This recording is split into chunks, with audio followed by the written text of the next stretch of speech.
कक्षा 7 संस्कृत षष्ठ है पाठ है सदाचार है। आलस्यम ही मनुष्याणां शरीरस्थो महान रिपुः नास्त्युद्यम समो बंधु कृत्वा यम नाव सिद्धति। इसमें इस श्लोक के द्वारा हमें ये बताया गया है कि आलस्य को त्याग करके किस तरह से परिश्रम करना चाहिए, यानी इसमें परिश्रम करने की प्रेरणा दी गई है। आलस्य मनुष्य के शरीर में रहने वाला एक महान शत्रु है, अर्थात आलस्य के द्वारा मनुष्य का पतन हो जाता है। इसीलिए हमें आलस्य नहीं करना चाहिए, आलस्य का त्याग कर देना चाहिए। और फिर क्या कहा है कि जो परिश्रम है, उद्यम लिखा हुआ ना, दिख रहा है आपको? हाँ, ये यहाँ से यू से ऊ निकलेगा। उद्यम समो, उद्यम यानी परिश्रम के समान, परिश्रम के समान। उद्यम का मतलब क्या होता है? परिश्रम, मेहनत। तो परिश्रम के समान कोई भी मित्र नहीं है, कोई सगा संबंधी नहीं है। मनुष्य का परम मित्र किसको कहा गया है? परिश्रम को। सबसे बड़ा मित्र, बेस्ट फ्रेंड के दो, परिश्रम को कहा गया है। और परिश्रम करके ही, यहाँ परिश्रम करने वाला जो है वह कभी दुखी नहीं होता है। परिश्रम करने वाला व्यक्ति कभी दुखी नहीं होता है, नहीं होगा दुखी। क्यों नहीं होता है? क्योंकि उसने आलस्य का त्याग कर लिया है, और आलस्य का त्याग करके उसने परिश्रम करना सीख लिया है। अगर आप लोग भी आलस्य का त्याग करके परिश्रम करने लग जाओगे तो क्या है, 100% बनाओगे? हाँ मैं, या उसके पास में 90 तो क्रॉस हो ही जाएंगे ना। तो हमें क्या करना चाहिए? आलस्य का त्याग करना चाहिए। ठीक है, अतः हमें आलस्य का त्याग करके सदैव परिश्रम करना चाहिए, चाहे वो कोई सा भी फील्ड हो, कोई सी भी जगह हो। आया समझ में? Yes ma'am.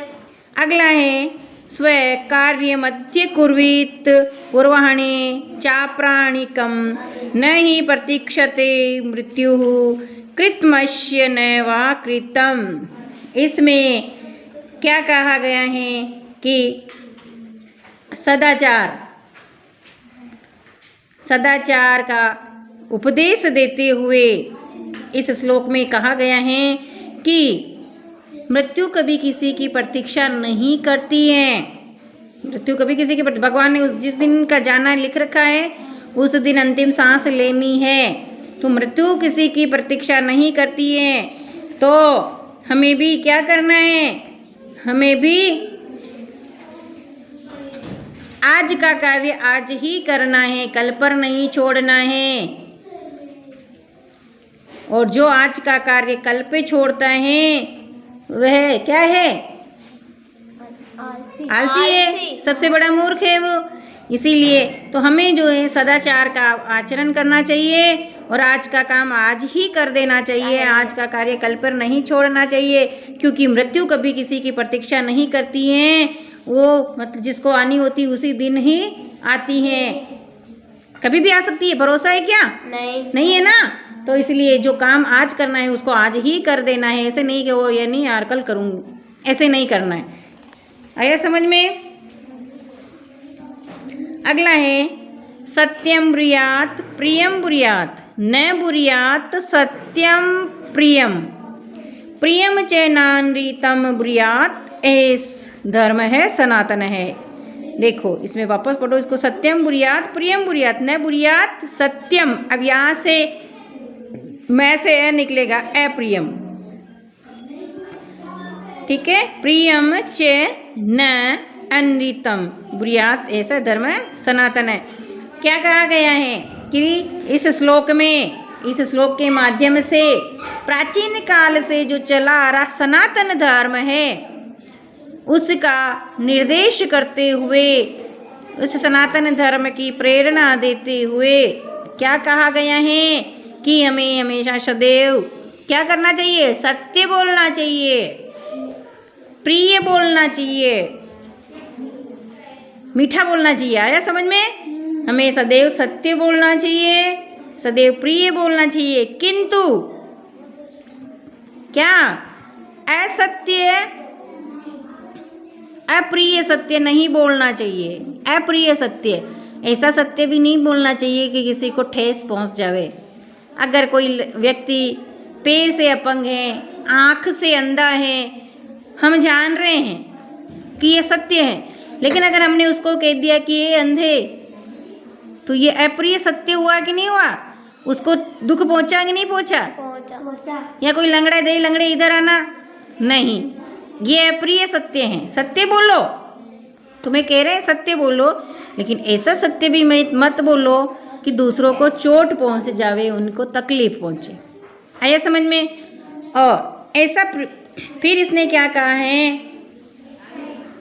कि असत्य प्रिय भी नहीं बोलना चाहिए। ऐसा भी नहीं बोलना चाहिए, कोई मतलब झूठ बोल करके ऐसा भी नहीं बोलना चाहिए कि वो बात किसी को प्रिय लगे। कोई व्यक्ति है और उसको अच्छा लगाने के लिए तुम उसकी बड़ाई कर रहे हो, असत्य बोल रहे हो, वो भी नहीं बोलना चाहिए। आ रहा समझ में? Yes ma'am. तो कहने का मतलब है कि हमें सदैव सत्य एवं प्रिय बोलना चाहिए, किंतु अप्रिय सत्य नहीं बोलना चाहिए, और अथवा असत्य प्रिय बात भी किसी को नहीं बोलनी चाहिए। क्योंकि क्यों नहीं बोलना चाहिए? इससे मनुष्य का अहित हो सकता है। अहित हो सकता है ना, कोई अपने आप को नुकसान पहुंचा सकता है। सर्वदा व्यवहारे स्यात् औदार्यम सत्यता तथा ऋजुता मृदुता चापी कौटिल्यम न कदाचन। क्या कहा गया है इस श्लोक में?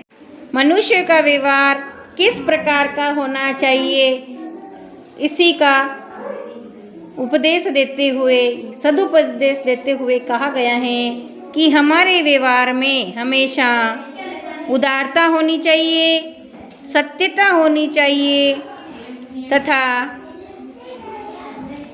ऋजुता, ऋजुता का मतलब होता है सरलता, सरलता होनी चाहिए, मृदुता, कोमलता होनी चाहिए, किंतु कुटिलता नहीं होनी चाहिए। कुटिलता कभी भी नहीं होनी चाहिए। कुटिल व्यवहार वाला समाज में क्या होता है? निंदनीय होता है, दुर्जन होता है। अर्थात इस श्लोक का कहने का अर्थ ये है कि हमारे व्यवहार में हमेशा हमें दूसरों के साथ में अच्छा व्यवहार करना चाहिए। हमारा व्यवहार हमेशा क्या होना चाहिए? सरल, कोमल और सत्य होना चाहिए, और उदारता वाला होना चाहिए। ऐसा नहीं हो कि हम किसी को नुकसान पहुंचाते हुए इस तरह से व्यवहार करें, किसी के साथ में कुटिलता का व्यवहार करें। आ रहा समझ में? श्रेष्ठम जनम गुरुम चापी मात्रम पितरम तथा मनसा कर्मणा वाचा सेवेत सततम सदा। अब प्रस्तुत श्लोक में क्या कहा गया है कि बड़ों की सेवा में किस प्रकार से करनी चाहिए, तो और बड़ों की सेवा की हमें सत प्रेरणा दी गई है इस श्लोक में। तो क्या कहा गया है कि हमें श्रेष्ठ व्यक्ति, श्रेष्ठम जन्म लिखा हुआ ना, तो श्रेष्ठ व्यक्ति, गुरुजन तथा माता पिता, मातरम पितरम, माता पिता की मन से, कर्म से तथा वचन से सततम निरंतर क्या करनी चाहिए? श्रद्धापूर्वक सेवा करनी चाहिए। अर्थात कहने का मतलब यह है कि हमसे जो बड़े श्रेष्ठ जन हैं, हमें उनकी मन, वचन और कर्म से, ऐसे नहीं कि मतलब जबरदस्ती करनी हो, ऐसा नहीं करना है। करनी सेवा करनी है तो मन भी साफ ही रखना है, और अपना कर्म यानी अपने कार्य भी अच्छा ही होना चाहिए। आ रहा समझ में? और अपना व्यवहार भी अच्छा होना चाहिए, और अपने वचन भी अच्छे होने चाहिए। ऐसे नहीं कि सेवा तो कर रहे हो और गालियाँ निकालते जा रहे हो। तो तीनों चीज़ें, मन, वचन और कर्म श्रेष्ठ होने चाहिए, और इसी के द्वारा उनकी लगातार श्रद्धापूर्वक सेवा करनी चाहिए। मित्रेण कलहम कृत्वा न कदापि सुखी जनः इति ज्ञात्वा प्रयासेन तदेव परिवर्जयेत। तो इस श्लोक में हमें मित्र के प्रति सदाचरण की महत्वता को बताया गया है, किस तरह से हमें मित्र के साथ में व्यवहार करना चाहिए। तो मित्रेण कलहम कृत्वा, मित्र के साथ में क्या करके, कलह करके, झगड़ा करके। मित्र के साथ में झगड़ा करने वाला व्यक्ति कभी सुखी नहीं रह सकता है। आया समझ में? अतः मित्र के साथ प्रसन्नता पूर्वक क्या करना चाहिए, प्रसन्नता पूर्वक रहना चाहिए, और वहाँ उससे क्या झगड़ा करके नहीं रहना चाहिए, उसके साथ में झगड़ा नहीं करना चाहिए, प्रेम पूर्वक व्यवहार करना चाहिए। बाकी अगर झगड़ा करने वाला व्यक्ति कभी सुखी नहीं रह सकता है। एक मित्र तो होता है जिसे हम अपनी सारी बातें बताते हो, और मित्र ऐसा आता है जो अपने दुख के समय खड़ा रहता है। आया समझ में? तो मित्र के साथ कभी भी झगड़ा नहीं करना चाहिए। इस तरह से हमारे ये सदाचार के श्लोक पूर्ण होते हैं। आपको इनमें से कम 4 श्लोकों को याद करना है। एग्ज़ाम की दृष्टि से आपके ये बहुत महत्वपूर्ण है। इसमें से आपके श्लोक आएंगे। 2 श्लोक तो ऐसे पेपर में आते हैं जिनका हमें सप्रसंग व्याख्या करनी होती है या अर्थ करना होता है। बाकी के 2 श्लोक ऐसे भी होते हैं जो हमें लिखने होते हैं इसमें, ठीक है। और ये इनके शब्दार्थ दे रखे हैं, तो शब्दार्थों को एक बार पढ़ना और एक बार इनके हिंदी अर्थ वापस करना इसको। ओके, ठीक है।